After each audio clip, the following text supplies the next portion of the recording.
Nah, itu cerita Pak Andi ya. Dan ceritanya tuh berlanjut kayak gini, Nat, Moy. Di momen dimana pagi jam 3 itu yang si ibunya ini ternyata keadaan hamil, itu tuh terakhir kalinya sapam-sapam ini tuh ngelihat si ibu itu, dan itu terakhir kalinya mobil ini tuh keluar di jam 3 pagi. Udah tuh karena udah nggak ada lagi kejadian seperti itu, akhirnya ada salah satu sapam yang nyaranin lah, kayaknya perlu nih untuk badan kita atau lingkungan kita kayak dibersihin gitulah. Dia bilang, saya punya kenalan nih orang pinter, gimana kalau kita ajak aja ke sini, pos sapamnya kita doain. Terus ya udah akhirnya diain tuh sama satu grup sapam ini. Sapam-sapam ini kayak dikasih air yang udah didoain gitu, terus tempat sapamnya juga didoa-doain. Abis itu ada satu tempat lagi nih, yang mana rumahnya si ibu itu. Ya udah kita coba, apa ya, gue nggak tahu sih katanya bahasanya pemagaran, gue juga ngerti. Cuman ya intinya coba didoain aja deh rumahnya, siapa tahu semoga bisa hilanglah hal-hal yang jahat dari sini. Udah tuh ada kayak mungkin 1-2 sapam yang ikut nganterin si orang pinter ini. Mereka jalan ke dekat rumah situ, sampai hampir deket rumahnya nih, belum kayak ditunjukin rumahnya di mana. Si orang pinter ini ngomong, yang ini rumahnya, kayak dia nunjuk gitu ke kayak sekitar 10-15 meteran di depan dia gitu, yang ini rumahnya. Terus sapamnya bilang, iya. Terus orang pinternya bilang gini, ya kalau yang ini mah setan juga cium tangan sama beliau. Masa? Orang pinternya ngomong gitu. Udah tuh akhirnya dari situ si orang pinter ini nyerah. Udah gak berani dia.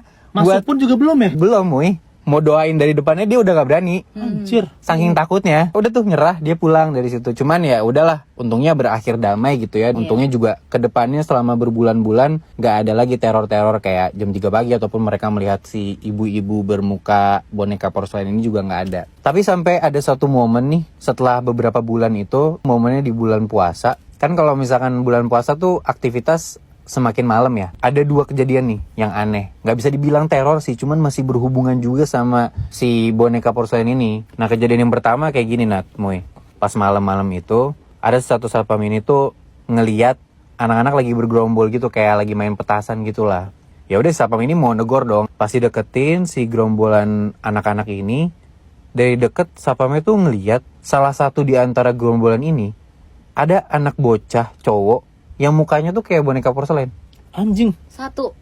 Terus dari situ si sapam ini nanya kayak, woi, lu anak mana lu? Gitu kan, lu dari mana? Anaknya siapa? Gitu kan. Ya anak bocah digituin takut dong. Akhirnya kabur tuh mereka segerombolan, kabur semua, termasuk si anak yang mukanya kayak boneka porselen ini.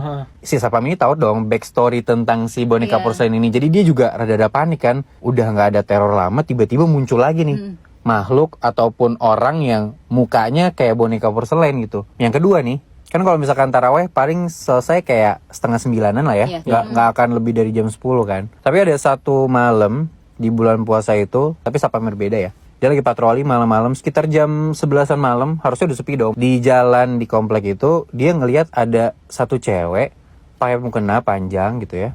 Terus dia mau samperin kan, ya sebagai sapam gestur aja ke warga gua, ramah gitu ya, mau negor gitu. Dia deketin, terus dia mau nyapa. Tapi pas dilihat dari deket, ternyata si cewek ini yang pakai mukena itu, mukanya kayak boneka porselen. Anjing, serem banget lagi. Parah banget kan, jam 11 malam, Nat. Dia sendirian gitu, sepi, kosong. Nah, di cerita itu si sapam ini pingsan setelah ngeliat itu. Dan setelah 2 kejadian itu memang si sapam-sapam ini juga makin sering mengalami hal-hal atau momen-momen mereka ngelihat orang yang mukanya tuh kayak boneka porselen.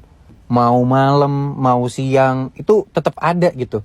Kayak misalkan ada ibu-ibu yang nganter anak sekolahnya gitu ya. Terus ada sapam yang ngelihat anaknya mukanya kayak boneka porselen. Tapi pas ditegesin lagi, oh ternyata enggak. Jadi kayak halu, Bi. Entah itu halu atau kayak mereka kena kutukan, gue juga gak ngerti. Tapi ya itu, mereka tuh sapam-sapam ini mengalami hal-hal yang seperti itu. Ya kurang lebih kayak gitulah cerita sapam-sapam di komplek ini.